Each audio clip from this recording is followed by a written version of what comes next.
بسم اللہ الرحمن الرحیم۔ السلام علیکم۔ اردو سٹوری پوائنٹ میں خوش آمدید۔ ویورز، اردو سٹوری پوائنٹ میں آج آپ ایک اور سچی کہانی ملاحظہ فرمائیں گے، لیکن کہانی شروع کرنے سے پہلے آپ سے درخواست ہے کہ سبسکرائب کا بٹن دبا کر اردو سٹوری پوائنٹ کے ساتھ جڑ جائیے اور ہماری ویڈیو سب سے پہلے دیکھنے کے لیے بیل آئیکن کو ضرور کلک کیجیے۔ آج جب دودھ والا 100 روپے کلو کے حساب سے دودھ دے کر گیا تو بہو نے کہا، یہ دودھ ہے یا سفید پانی ہے؟ دیکھیے 10 بار دودھ والے سے کہا ہے کہ بھائی ہم پر نہیں تو ہمارے بچوں پر رحم کرو جن کی یہ بنیادی غذا ہے، یہ تم دودھ کے نام پر کیا دے جاتے ہو؟ مگر اس کے کان پر جوں تک نہیں رینگتی۔ شازیہ بیٹی، تم اس دودھ والے کو بدل کیوں نہیں دیتی؟ ہم کسی اور کو لگا لیتے ہیں۔ اماں جی، کئی بدلے ہیں مگر سبھی دودھ کے نام پر زہر بیچ رہے ہیں اور ہم لینے پر مجبور ہیں۔ کیا کریں؟ چائے نہ پئیں؟ کیا بچوں کو نہ دیں جن کی یہ غذا ہے؟ ابھی یہ بات ہو ہی رہی تھی کہ ہماری ملازمہ آ گئی۔ میں نے پوچھا کہ تم اتنے دن کہاں تھیں؟ وہ دکھیاری روحانسی ہو کر بولی کہ اماں جی، آپ کو بتایا تو تھا کہ میرے چھوٹے بچے کی طبیعت خراب ہے۔ ڈاکٹر کہتا ہے کہ ڈبے کا دودھ دو، وہ تو بہت مہنگا ہے، ہم نہیں خرید سکتے۔ میں دکان والا یہی دودھ دیتی تھی، وہ بیچارہ فوت ہو گیا، اسی وجہ سے کام پر نہیں آ سکی۔ بیچاری نورین، میرے دل سے ٹھنڈی آہ نکلی۔ سارا دن دوسروں کے گھروں کا کام کر کے بچوں کا پیٹ پال رہی تھی، اپنے 7 ماہ کے بچے سے ہاتھ دھو بیٹھی۔ اس حال کی بیماری نے آخر کار معصوم کی جان لے لی تھی۔ ماں کا دودھ بچے کی اصل غذا ہے، غذا کی جگہ یہ زہر پیے گا تو یہ حال تو ہونا ہی تھا۔ میں نے اسے کہا کہ نورین، تم اپنا گاؤں چھوڑ کر شہر کیوں آئی ہو؟ اپنے معصوم بچوں کو یہ زہر کیوں پلوا رہی ہو؟ گاؤں میں تو خالص چیزیں مل جاتی ہیں۔ کہنے لگی، بی بی، پیٹ کی خاطر آئی ہوں، وہاں نہ گھر ہے نہ مکان نہ روزی روٹی، اس پیٹ کی آگ کی خاطر ہی تو ہم دربدر ہیں، یہاں کم از کم کام مل جاتا ہے۔ وہ سچ ہی کہہ رہی تھی، لیکن پاکستان بنانے والوں نے یہ نہیں سوچا ہوگا کہ وقت گزرنے کے ساتھ ساتھ لوٹ مار کرنے والوں نے اس پاک سرزمین کا حشر برا کر دینا ہے۔ مجھے وہ دن یاد آ گیا جب ہم نے اپنے گاؤں سے ہجرت کی تھی، آگ اور خون کے دریا کو پار کیا تھا۔ بہت ہی ہولناک سفر تھا۔ ستمبر کا مہینہ تھا اور مشرقی پنجاب کے بعد اب دہلی کی باری تھی۔ بلوائی محلے اجاڑتے، ہر چیز کو آگ لگاتے چلے آ رہے تھے۔ یہ بلوائی ہمارے در پر آ پہنچے، والد اور والدہ کو ان کے کمرے میں قتل کر دیا۔ میں ان کی چیخیں سنی تو اپنے کمرے سے نکل کر زینے کے ذریعے چھت پر آ گئی۔ میں بری طرح کانپ رہی تھی۔ چھت پر کاج کبار پڑا تھا، میں اس کی اوٹ میں چھپ گئی اور خالی بوریاں اپنے اوپر ڈال لیں۔ شام 7 بجے کا سمے تھا اور سورج ڈوب رہا تھا، رات کا اندھیرا پھیل چکا تھا۔ میں دم سادے لیٹی تھی، جان گئی کہ یہ بلوائی اب میری جان ہی نہیں عزت بھی لے کر ٹلیں گے۔ اتنے میں وہ چھت پر پہنچ گئے جیسے ان کو کسی نے مخبری کر دی تھی کہ اس گھر میں ایک جوان لڑکی بھی رہتی ہے۔ وہ میری تلاش میں اوپر آئے۔ سردی کافی تھی اور بارش بھی ہو چکی تھی، اب ٹھنڈی ہوا چل رہی تھی۔ مجھے سانس روکے دیر ہو گئی تھی اور یہ تھے کہ جانے کا نام ہی نہیں لے رہے تھے۔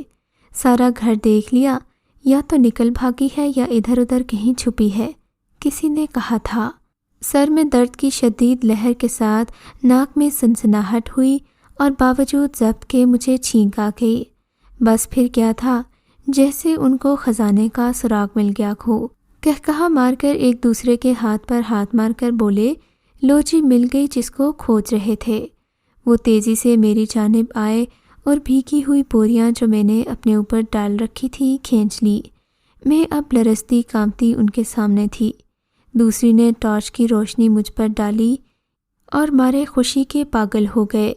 کہنے لگے، یہ تو بہت خوبصورت ہے، اسے گاڑی میں ڈالو اور اسے جتھے دار کے پاس پیش کریں گے، اس کا تو کافی انعام ملے گا۔ ان میں سے ایک نے میری کلائی پکڑی اور لے چلا۔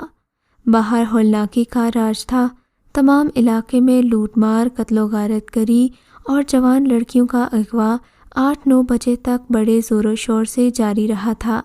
اس کے بعد چیخو پکار، گولیاں چلنے اور بم پھٹنے کی آوازوں میں کمی واقع ہو گئی۔ بلوائی جو مجھے لے جا رہے تھے تعداد میں 4 تھے، 2 آگے گاڑی میں اور 2 پچھلی نشست پر تھے۔ مجھے عقبی نشست والوں نے اپنے درمیان بٹھا لیا۔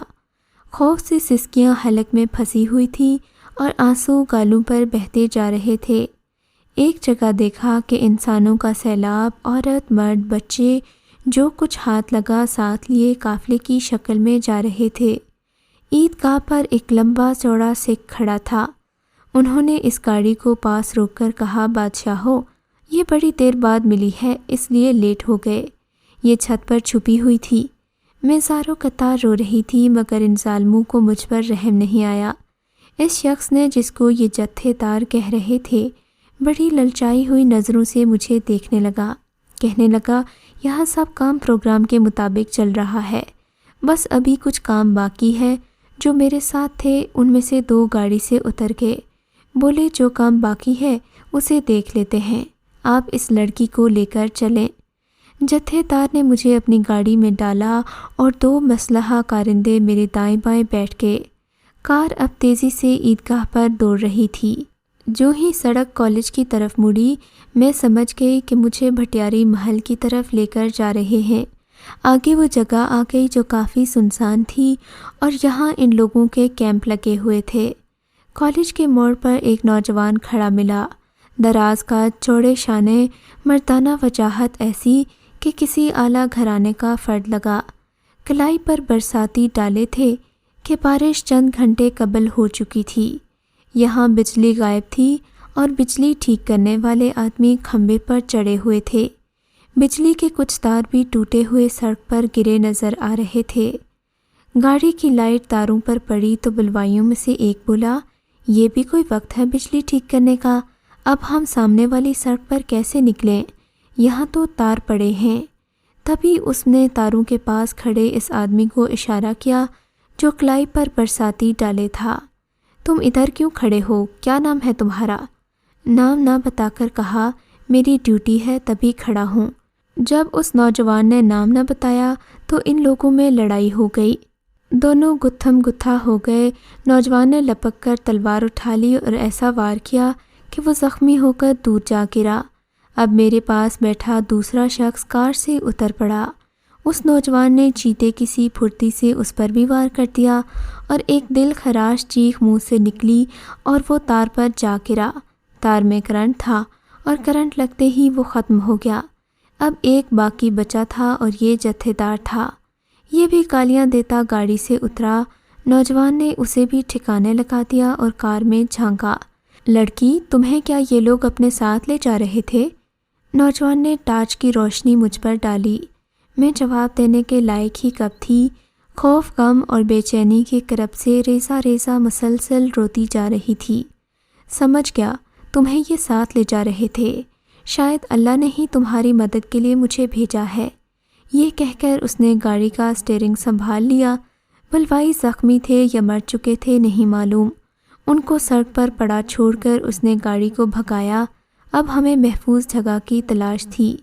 وہ موتیا خان کا چکر کاٹ کر جھنڈے والی سڑک پر آ گیا۔ یہاں شہر کی نسبت کچھ امن تھا۔ اس نوجوان نے کہا کہ میرا نام عثمان ہے۔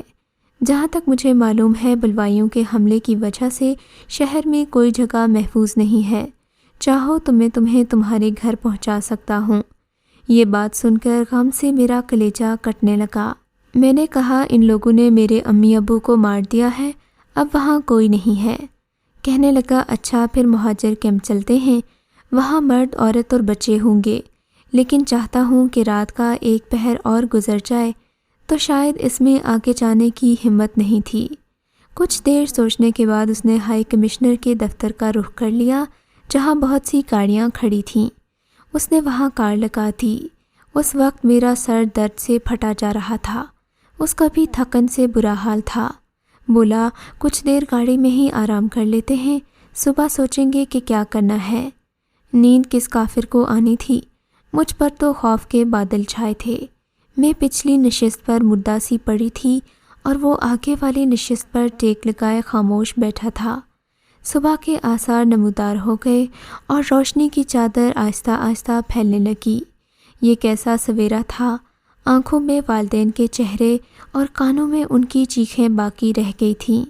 اب نہ کوئی اپنا تھا اور نہ میرا گھر باقی رہا تھا۔ میرا بھی اس دنیا میں کوئی نہیں رہا۔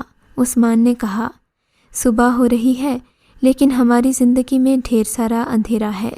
ان لوگوں نے بہت لوٹ مار کی ہوگی۔ میں دیکھتا ہوں۔ وہ کار سے اتر کر ڈکی کی طرف چلا گیا۔ اس کو کھولا، ایک بیگ میں رقم اور زیورات تھے۔ اس نے سوٹ کیس کھول کر ایک مردانہ اور ایک زنانہ جوڑا نکالا اور مجھے جوڑا دیکھ کر کہا کہ ابھی پوری طرح روشنی نہیں ہوئی، میں ذرا دور جاتا ہوں، تم گاڑی میں کپڑے بدل لو اور اوپر یہ شال لپیٹ لو ورنہ سردی سے مر جاؤ گی۔ میں ننگے پاؤں تھی لیکن اسے بتانے کی مجھ میں ہمت نہیں تھی کہ میرے پیروں میں جوتے نہیں ہیں۔ وہ کچھ فاصلے پر کھڑا ہو گیا۔ میرے کپڑے بوریاں اپنے اوپر ڈالنے سے خراب اور گیلے ہو چکے تھے۔ مجھے بہت سردی لگ رہی تھی۔ جوڑا بدلنے میں ہی عافیت جانی۔ جلدی جلدی میں نے کپڑے تبدیل کر کے اس کی دی ہوئی شال لپیٹ لی۔ اب کچھ جان میں جان آئی مگر کمزوری کی وجہ سے بیٹھا نہیں جاتا تھا۔ سامنے ایک چائے کا ہوٹل کھلا تھا، وہ جا کر وہاں سے چائے لے آیا۔ چائے پیتے ہی مجھے چکر آنا بند ہو گئے تھے اور اس کے بھی اوسان بحال ہو گئے۔ سچ ہے، حالات جو بھی ہوں، بھوک انسان کی سب سے بڑی کمزوری ہے۔ صبح کی روشنی پوری طرح اجاگر ہو گئی، دن نکل آیا تھا۔ ہائی کمشنر کے دفتر کے اندر اور باہر ایک ہجوم تھا۔ یہ سب نئے وطن جانے کے لیے بے چین تھے۔ عثمان نے کہا، بی بی تم دھیان سے بیٹھنا اور ڈرنا نہیں، میں ابھی دفتر کے اندر سے ہو کر آتا ہوں۔ عثمان کے جاتے ہی کسی نے کار کی کھڑکی کا شیشہ کھٹکھٹایا۔ یہ ایک سپاہی تھا۔ اس نے پوچھا، بی بی کیا اس کار میں پاکستان جا رہی ہو؟ آپ کے ساتھ اور کون ہے؟ میں بہت خوفزدہ ہو گئی۔ بے اختیار میرے منہ سے نکل گیا کہ میرا گھر والا ہے، وہ دفتر کے اندر کیا ہے، ابھی واپس آ جائے گا۔ تھوڑی دیر میں عثمان آ گیا۔ میں نے سپاہیوں کی جانب اشارہ کیا۔ یہ دو تھے اور اسلحہ ان کے پاس تھا۔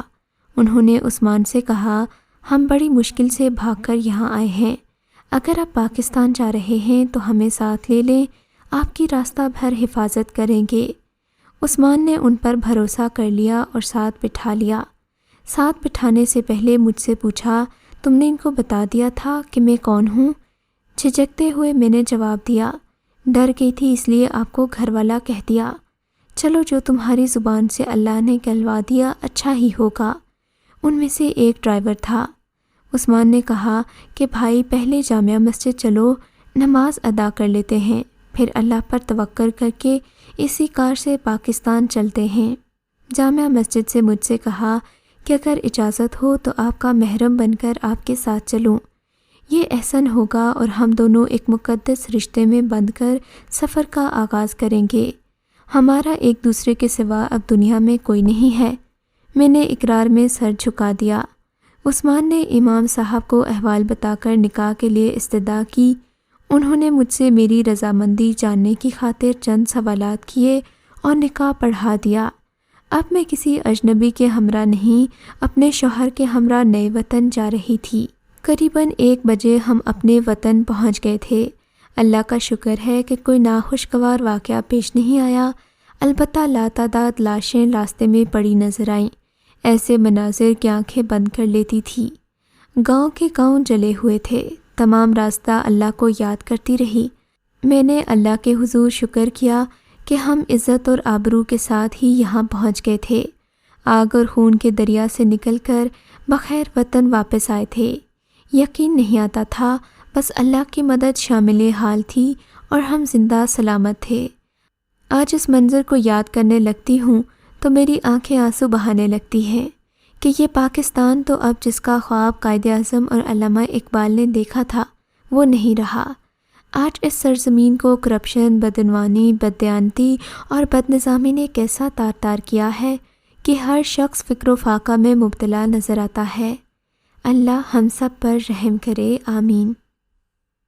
اگر آپ کو یہ کہانی اچھی لگی ہے تو اس ویڈیو کو ضرور لائک کیجیے اور کامنٹ سیکشن میں اپنی رائے کا اظہار ضرور کریں۔ اس طرح کی مزید کہانیاں سننے کے لیے اردو سٹوری پوائنٹ کو سبسکرائب کریں۔